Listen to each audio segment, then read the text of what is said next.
Dr. Gloria Frederick, host of Voices of We the People. I'm glad you could join us today. You know, as I always say as we begin our discussions, we the people comes from the preamble of the United States Constitution, and it signifies that we the people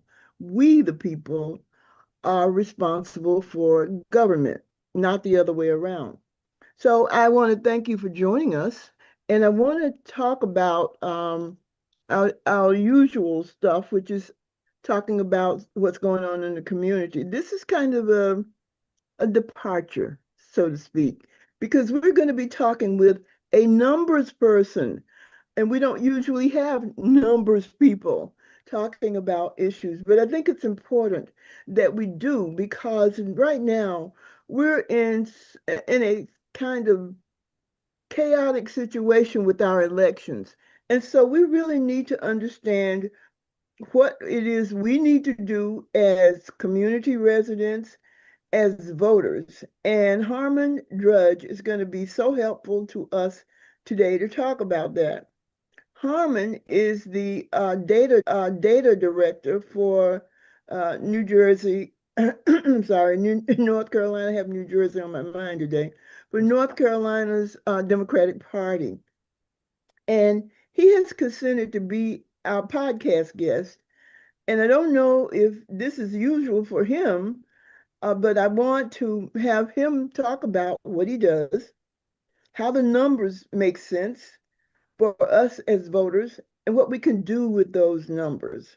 So, Harman, let's just start with let's give our listeners some background on who you are and how you started doing the work that you do. Hey, yeah, thanks for having me on, Gloria. Uh, so I've been working in data analytics on campaigns and for the Democratic Party for the last decade.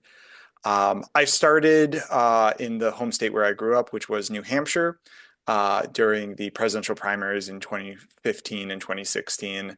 There was just a niche that I felt like I could fill. And so ever since then, I've gone all across the country working on campaigns, focusing on data from anywhere from California to Maine. Um, my job, if I had to describe it, is basically turning voter data into strategy, kind of helping candidates spend their time and resources in the smartest way possible.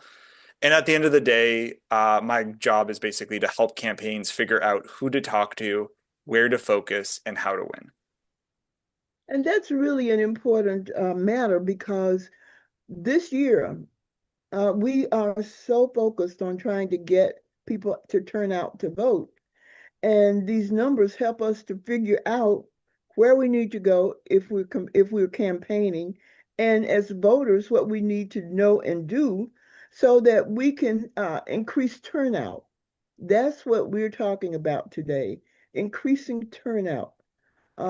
It's going to be a turnout election, and so we have to be very aware of what we need to do in order for that turnout to be a turnout that gets us to one to the ballot box, and two to have a winning strategy and to have a winning outcome. So, having established that, could you talk a little bit about what you actually do, what the data guy does for the Democratic Party? Yeah.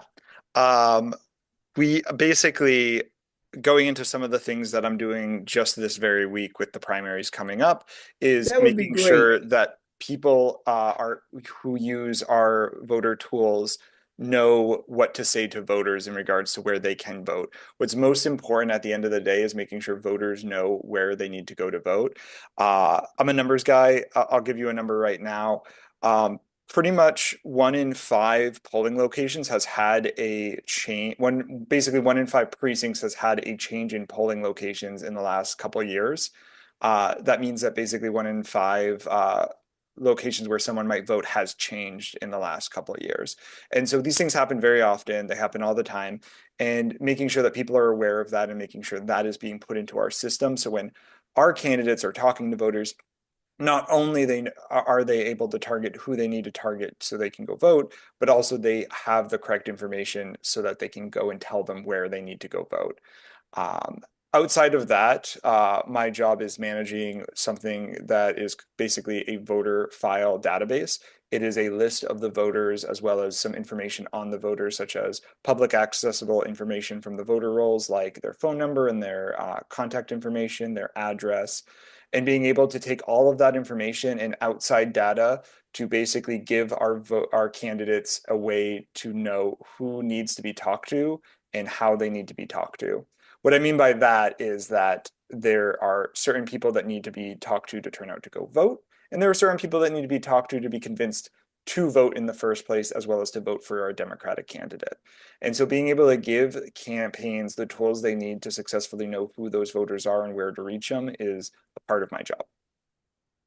So tell me, how do you determine which voters you try to target and the voters that are likely to respond to the work that you do in terms of the numbers and um, getting that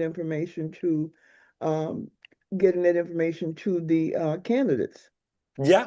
Um, if I had to simplify an example to give, let's talk about turnout score. So it's just a fancy word for a little thing I give to each of the campaigns, which essentially places a number on a voter from 1 to 100. And what that is it's an algorithm that we make that looks at that voter's registration date. It looks at when they last voted. It looks at all of their vote history, as well as a couple other external factors. And it plants on them a number between 1 and 100 on their likelihood to vote. If we lined up 100 people and all of them had a 50 turnout score, 50 of those 100 people would actually go vote. And we've seen this in the data, and that's how we build these out. And so a campaign could use this to say target people who are kind of like a mid-level, like they don't always turn out, but they sometimes do, and just target those people with, say, some words to maybe convince them to actually go and vote. And this is an important election, make sure they know their locations to go vote. And that is one of the ways we target them and be able to use that data.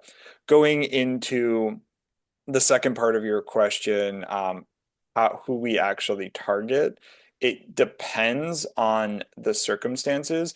We would want to do we would want to be convincing people to turn out if they are, likely high support for a Democrat, which we use other algorithms to kind of figure out that information.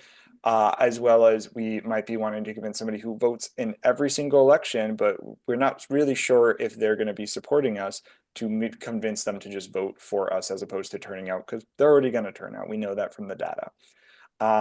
And then in regards to being able to use that data so that we can actually make good decisions and check to make sure that we're not wasting our time on people, it's really about using these tools like an ecosystem. All of the campaigns communicate with each other post primary so that we are able to know if somebody knocked on your door and you told them that you are never going to vote for anything, you're not going to turn out and vote. Other campaigns get that information so that they might not waste their time on that door. Another example is that maybe we knock on somebody's door and the person at the door tells us that person moved. Then that information goes to all the other campaigns. And long term, because everybody's putting into the same database, we're able to effectively target people in a way that makes sense and is not wasting our time or campaigns' times. Once we know somebody's moved, we're not going to waste our time on that door. Once we know that, say, the house is inaccessible, there's like a no trespassing sign, we're not going to take time to knock on those doors. We'll instead make calls to that door. And so over time, this information builds up to make a really effective tool that makes it very helpful for campaigns to use.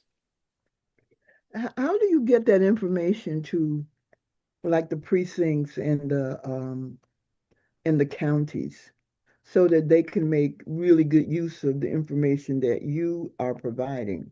Yeah. So part of what I do is to simplify it, I do a lot of coding on the back end to make sure that that pieces of information get sent to the county parties or the local candidates, vote builders. Votebuilder, as a reminder, is our voter file database for people who might not be familiar with it that the Democratic Party uses.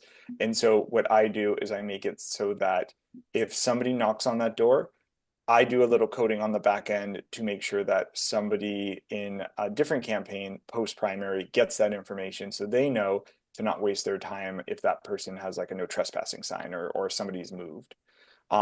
We also add helpful information, like if they're saying that they're a massive supporter of, say, the U.S. Senate candidate Cooper, you get that information as the local city councilor knocking doors, because maybe that person might also be a supporter of the Democratic city councilor candidate. Oh, great. Now, let me ask you this because I'm sort of at the crossroads of saying, I think what you're saying makes sense. The analytics make sense. If you were taught, I'm a voter, so pretend I'm not. And and so if you're talking to me, um, I haven't voted in the last primary.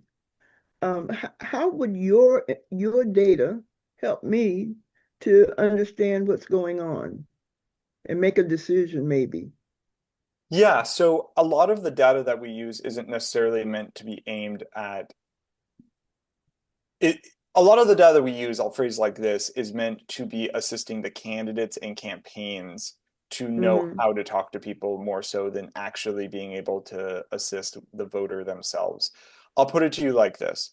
We do two different things for a voter that maybe doesn't vote that often. Number one, I think the most valuable thing is getting that voter to be bought into how valuable their vote is. There are a lot of local elections that were won by a hair thin margin last year in 2025 for the municipal races.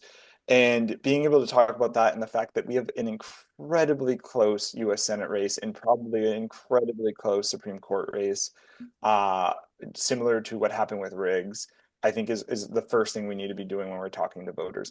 Uh, Riggs, who won her race by a little over 700 votes in a statewide race, is just like the slimmest of margins.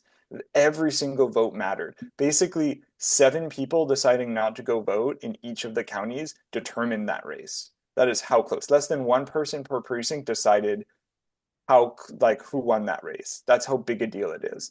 And so um, making sure people are bought into voting is I think the most important part of that when you're talking to a voter, and making sure they have that information is something we want to give that voter. I'll phrase it like that. Uh, Hmm. the other part of it is there's a terminology called deep canvassing. It's a fancy term that just basically means that we're going to go to your door and we're going to talk to you and you're going to tell us why you don't want to vote, why you don't usually vote, what issues matter to you that maybe somebody's not dealing with. And so that's the first part of that deep canvassing of us going to your door, maybe sometime in February before the general election in November, finding out why you would turn out to vote, just directly asking you those things, getting those issues down, and then coming down the road, say a couple months from then, or even just making a phone call down the road and having more information on that particular issue as a policy. And that's the terminology of deep canvassing. You go first to ask what issues matter to you, and then you come back and say, hey, I know we talked a few weeks ago or a few months ago about this issue. Here is what my plan is as a candidate or as the Democratic Party on an issue platform based sentiment on that issue and why I think you should be voting for me. And so that is deep canvassing because you're going there at the start and then you're coming back later. The voter usually feels heard because at the end of the day, people are not feeling heard. And it's very authentic because it is very personalized and it is coming back to them with a specific issue that they had and actually having that conversation and leveling with them about it. Uh, Voters really want number one to feel heard, to feel listened to, and number two, they're looking for authenticity above all else.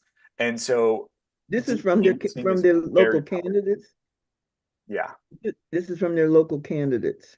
Yes. And that's the other thing is the local candidates have such a bigger impact because they can talk about some of the local issues that most people as like, the kitchen table level of politics that they're looking for. Hmm. Hmm. One of the things I've been working on as we've talked and before then, we're talking about trying to establish a community of voters.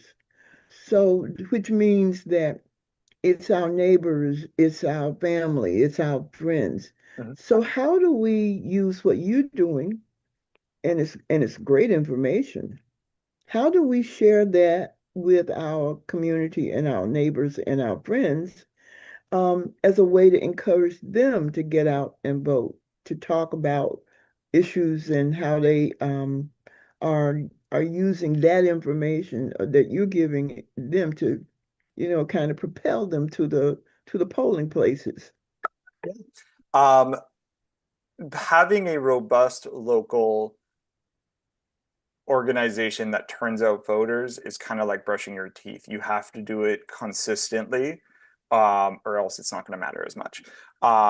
And what I've seen be really, really successful in other counties, not just in North Carolina, but actually in places like New York, and Kentucky, is this movement on a local level to basically go neighbor to neighbor, as it's phrased.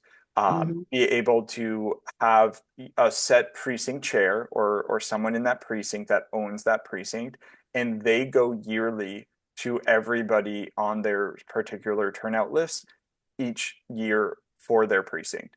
What that ends up doing 1 or 2 years in is because that person owns knocking on those doors and they're responsible for it, they become known in the community. It becomes a rapport. A lot of people aren't really interested in opening their door to a stranger in 2026. But Yeah. if, Harman goes and knocks on your door for the last 3 years and you begin to build a rapport with me, they're going to be more willing to answer the door, which means more conversations, which means more accessibility to make sure people are turning out because there's a peer pressure to talking to your neighbors about it. And ultimately, it builds up this system because every year you put information into our systems, the Hmm. information gets better. We know who never opens the door. We should try calling them instead. We know who always opens the door and has told us they support us. We should actually reach out to them at the start and see if they want to volunteer with us. And so as you go by, your lists get better and you build a rapport of community from this. Oh, it's Gloria. She's coming by just like every year to remind us to go vote. That's super helpful. And it becomes a very friendly, community driven thing. And so organizing from the grassroots up is definitely the way to go. And doing it on a precinct level where people are assigned that precinct yearly is Hmm. definitely something I've seen be very successful in the past. That's really excellent ideas. I have to go back for a minute. You mentioned that some of the precincts, the voting precincts, the sites close. Mhm. How do we find out about it? First of all, how do you find out about it? And then how do we find out about it? Yeah, so in the last 2 years, there's been almost 400 precinct changes for same-day Really? elections. Uh, that's just a pretty common thing. So a couple things happen. Number one, precincts change. Literally, precincts will be condensed, so they'll take two precincts and they'll make them into one. Sometimes precincts split. They'll take one precinct and split it into two. And so objectively, polling locations have to change with that because usually there's one precinct per polling location. What we have seen is that sometimes the polling locations will have to be closed because there's just not enough funding to be able to keep it open. Sometimes there's just not enough capacity of volunteers to be able to manage it. And then other times there's just things happen, life happens. I've seen floodings happen from a storm the few days before and they Mhm. have to change it, things like that. But at the end of the day, over a year or two, these things happen consistently to a point that it becomes basically 1 in 5 polling locations have changed in the last 2 years. Um, and so that is something that you see happen a lot in counties where there's either a lot of growth or a lot of loss of population. And so, when you're talking about Mecklenburg, you'll see a lot of new precincts and polling location changes. When you're talking about some of the more rural areas out west and out east, you're going to see some polling locations shut down because the local county board of elections doesn't have capacity to run it. And so they condense it and consolidate it to being multiple precincts in one polling location. Um, and what we do is we get this information from the State Board of Elections, and we make sure that number one, it's accurate, and number two, everybody has access to it. If you ever go to iwillvote.com, which I know the Democratic Party talks about a lot, and a lot of other people talk about going to iwillvote.com, I'm the one that puts the data in for North Carolina for I Will Vote. And Oh, part okay. of what I do is I make sure that it's accurate. So we, just like anybody else, the State Board of Elections and the local county board of elections are fallible. And so there's a quality control process we do before we put it in there to make sure that people have the right information. And what we do see is that sometimes the local county board of elections or even the state board of elections can be fallible about this and the information is incorrect. And so it's our job to make sure that people know about it and that also the local board of elections and SBOE is aware that they should probably take that off their website because it's wrong. We are talking with Harman Drudge, who is the data director for North Carolina Democratic Party. We're going to take just a couple of minutes and let him get some water and let me introduce a few things, and then we'll be right back. You are listening to Voices of We the People, a podcast for listeners of Eastern North Carolina. And you might be asking what's going to be on our next agenda, our next podcast. It actually is talking about creating a voting community. And we're going to be talking with Marcus Thompson of Democracy North Carolina. And we should have a real rip roaring kind of conversation because he's been working in communities for many years and he can bring us some really good information about how we reach out to our community as Harmon has just been talking about. And so we want to, I want you to join us as we listen to him. And the other thing I want to know is if you have some ideas about podcast guests or comments about our podcast, just go to info@wethepeople.com and you will be able to send us an email and we will immediately respond to you. Now, I think that we want to talk a little bit with Harmon about what's going on in Eastern North Carolina, since that's our focus. Um, Harmon made a really interesting comment earlier about how we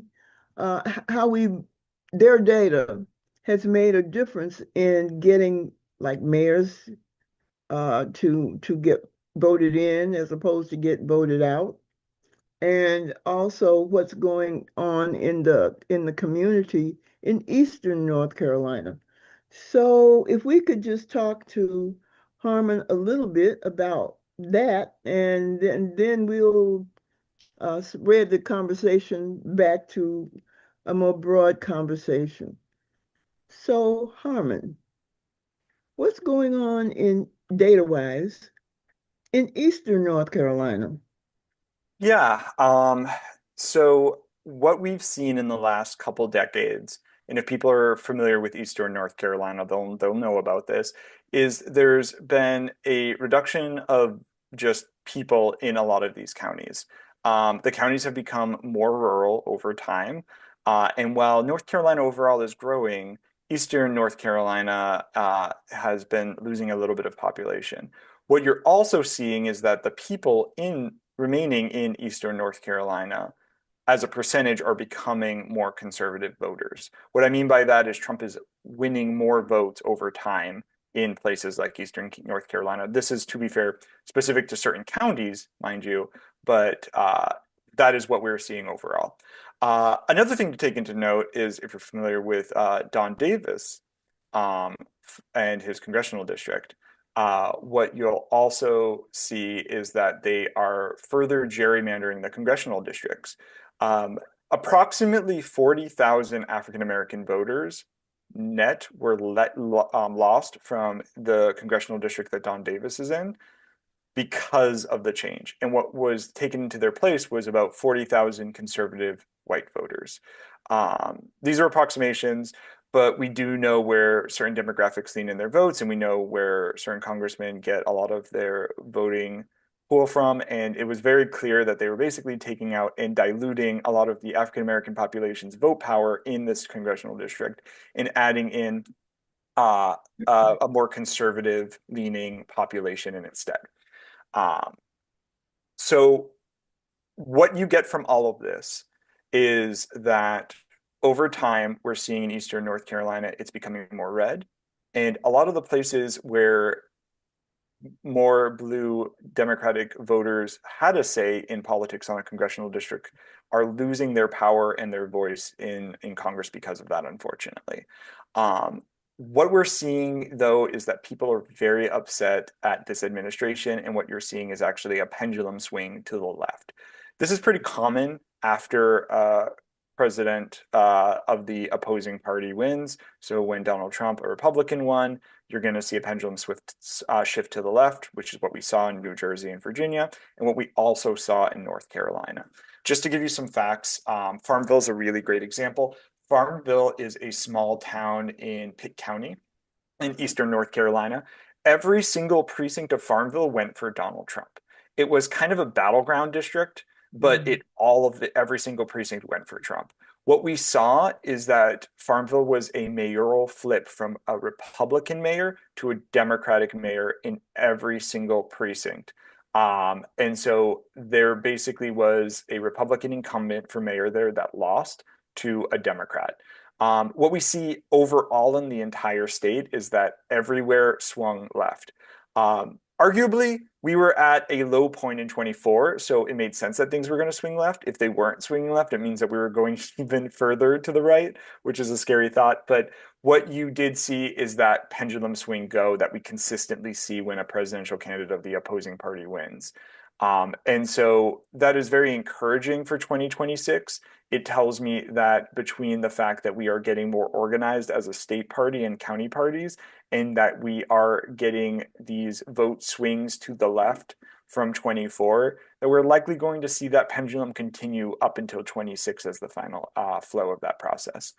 Um, Outside of that, there's some issues I'd love to bring to your attention about Eastern North Carolina that just might make it harder to vote in general, though. Please bring those issues to Yeah. our attention. So a couple of things to go through are number one, there is a law on the books from 2003 that is an acronym of basically just saying HAVA. So HAVA voters, it's basically a law that made it so that there were additional requirements to register to vote. And there were a lot of people in North Carolina who were essentially grandfathered in to vote before those requirements came in. Basically, it was just a bunch of additional information that they didn't need to provide before 2003 that you now need to add in to register in North Carolina.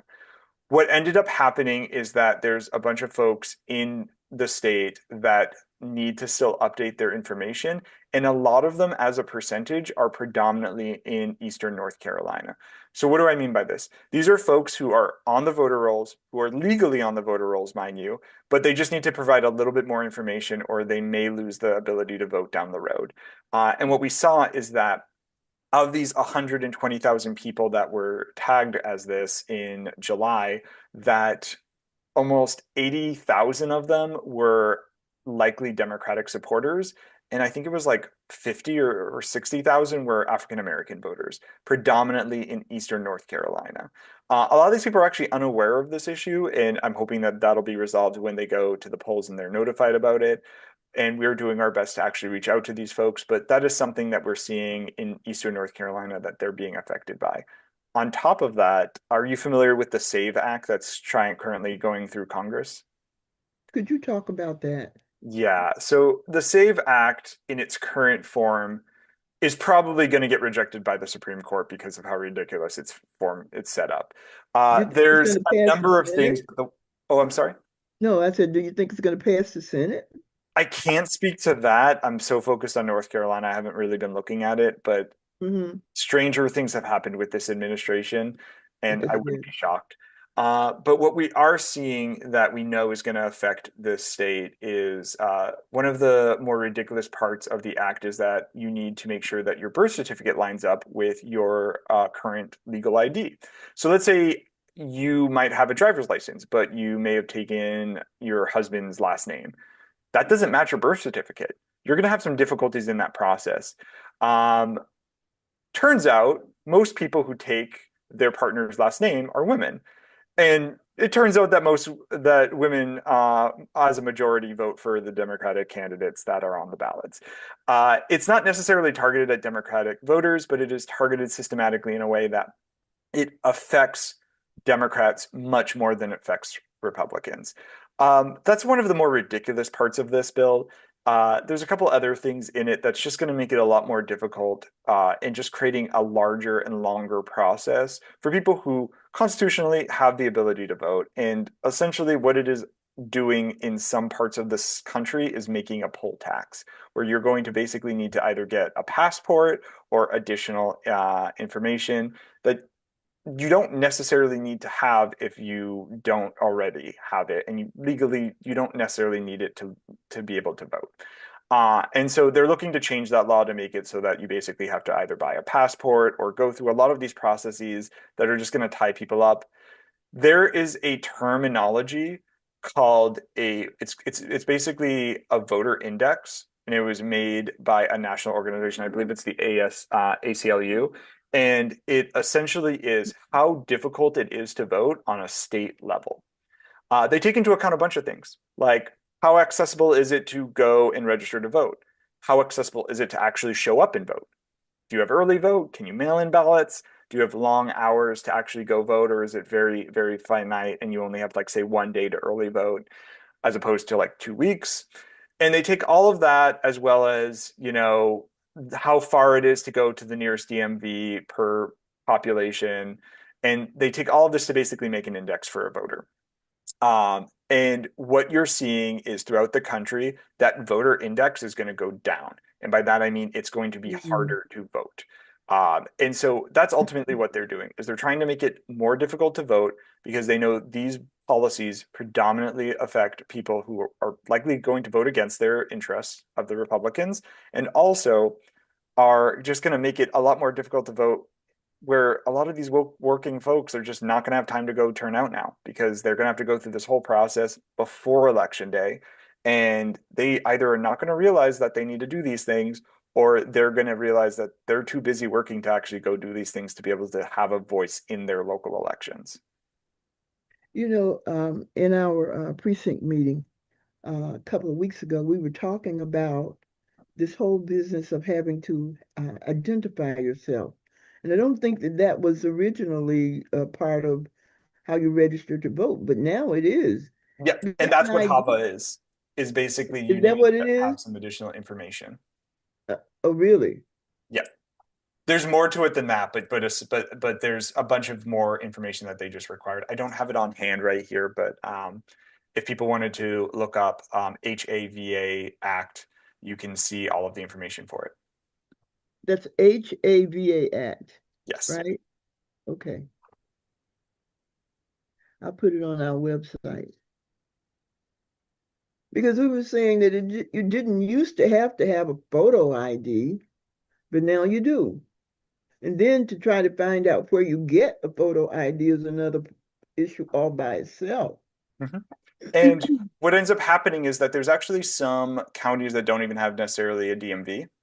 And so you have to go to a different county to even get your registration. Like it's a whole other process. And so it's not accessible in some of these more rural places, including Eastern North Carolina.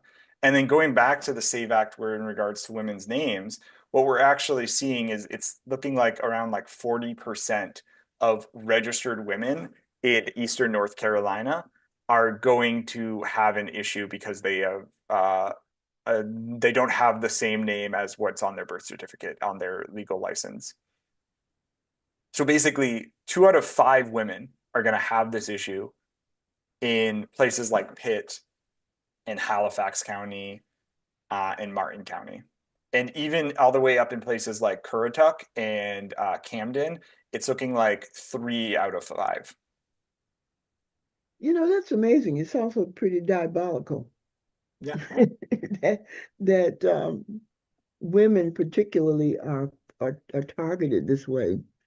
Um, Before we go, I would like to give you an opportunity to tell everybody how important what you do is. Now, we've been talking about it.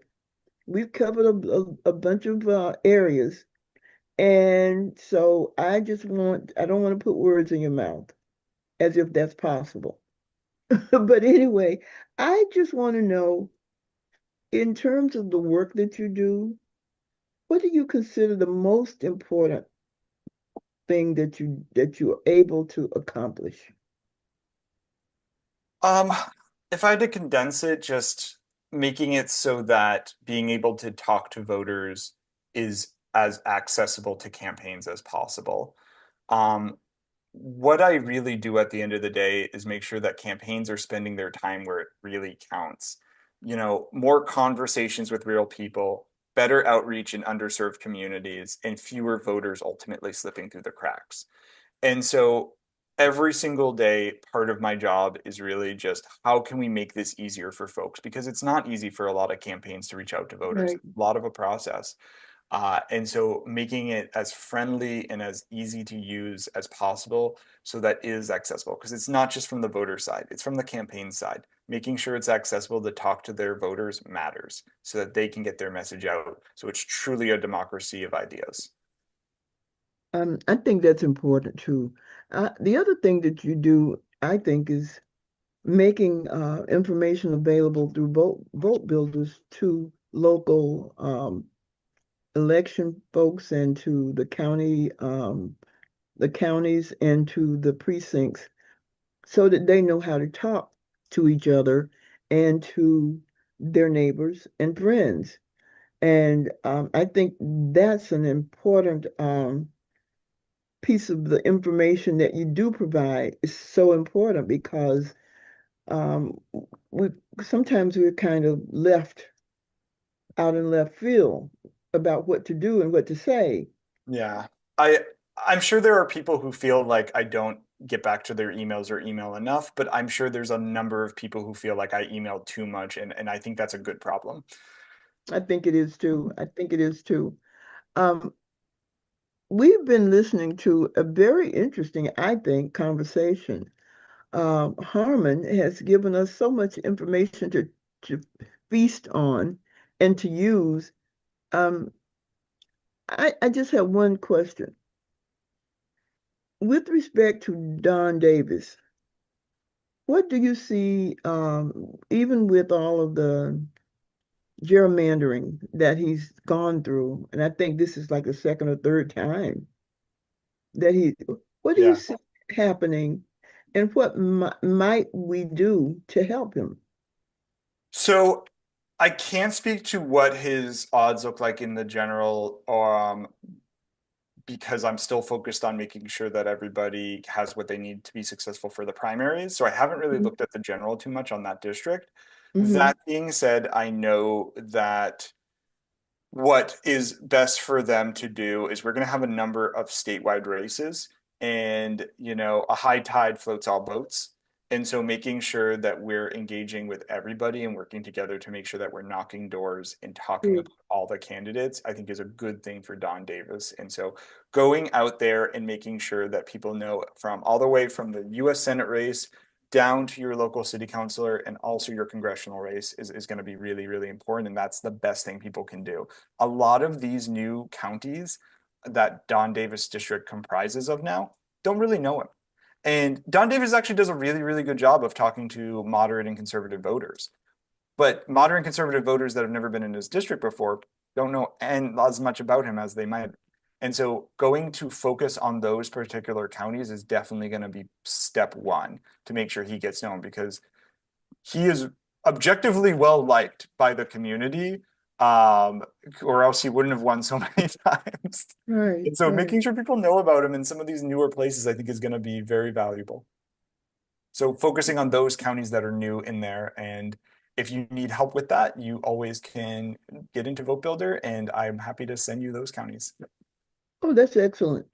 You mentioned sort of a reversal that's been quietly happening, and it has to do with mayors, uh, uh, Democratic mayors flipping seats. Mhm. Uh, how how much mm, How much do you see that happening, and what can we do in Eastern North Carolina to facilitate that? Yeah, I think that I'd go back, and this isn't necessarily municipal, but let's look at Texas with the special elections recently. If we have the same amount of change in vote percentage as the Texas specials had, every single state house seat in Eastern North Carolina will have a Democrat in it. And so Really? I don't necessarily think that's going to be the case. But because that would be the high water mark objectively. But Mm-hmm. what I would say is that there are a lot of places that were lost by a couple hundred votes, a couple thousand votes, and proportionally only like a couple percentages or even only 10%. And all of those races are game to be flipped this cycle.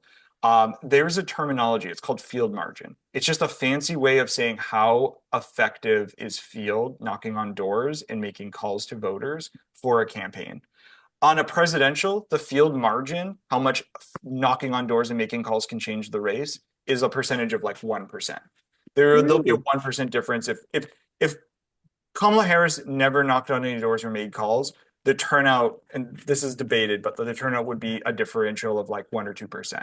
But when you're talking about a local city council race, it's 10% because a lot of people are uninformed about the local races. So being able to go out there and talk to voters about your race and why you're passionate about running is the most effective thing people can do. And that's why some of these races are easily winnable. There's a lot of people who are really upset with the Republican Party that are aligned with local candidates that are Democrats' policies. Making sure that you are known and your voice is heard is really important because people will vote for the Senate race, they'll vote for the Supreme Court, they'll vote for Don Davis for Congress, and then they'll stop filling out the ballot because they just don't know the rest of the people. So making Mm-hmm. sure your name is known and making sure that people understand that there are Democrats south of the list of congressional candidates is valuable. And it is the difference between winning these races and losing. So making sure people vote all the way is important. I want to thank you so much for sharing your expertise and your passion. I mean, we can tell that this is something you love to do, and so I really thank you for sharing the time that you've given to us, and now you can actually go on your honeymoon. And I appreciate that very much. We've been speaking with Harman Drudge, who is the I wouldn't say maven, but he's the data director for North Carolina Democratic Party. He's very good at what he does. Is there a way that people can reach you, Harman? Yeah, if people are interested and they are candidates that are registered Democrats, you're more than welcome to apply for Votebuilder. Just email me at hdroge@ncdp.org and we'll help connect you. Excellent, excellent. Well, thank you so much. I really have appreciated this conversation. And before we go, there are a few things I wanted to share with our listeners. One is to remind you that this is African American history, started out as Black History Month. And so there are a couple of things that we might want to talk about in our conversation. And one of them has to do with the origin, oh, excuse me, of Black history. And also that believe it or not, we had the first self-made millionaire was Madam C.J. Walker, who uh, s- developed hair products and sold them, and she was our first self-made millionaire woman, African American. And so I want to also say that remember what we say about Dr. King, described the vote as the most powerful instrument for breaking down injustice and destroying walls that imprison men based on their differences. I am so glad that you joined us. I am Dr. Gloria Frederick, your host, saying thank you. And I'll see you next time on Voices of We the People. And I do want to thank our podcast team, uh, Tamika Robinson and James Frederick. They are the way that we get this information out to you. And so I thank them every time we have a conversation. Until we meet again. Again, I'm Dr. Gloria Frederick, your host, and I thank you for listening to Voices of We the People.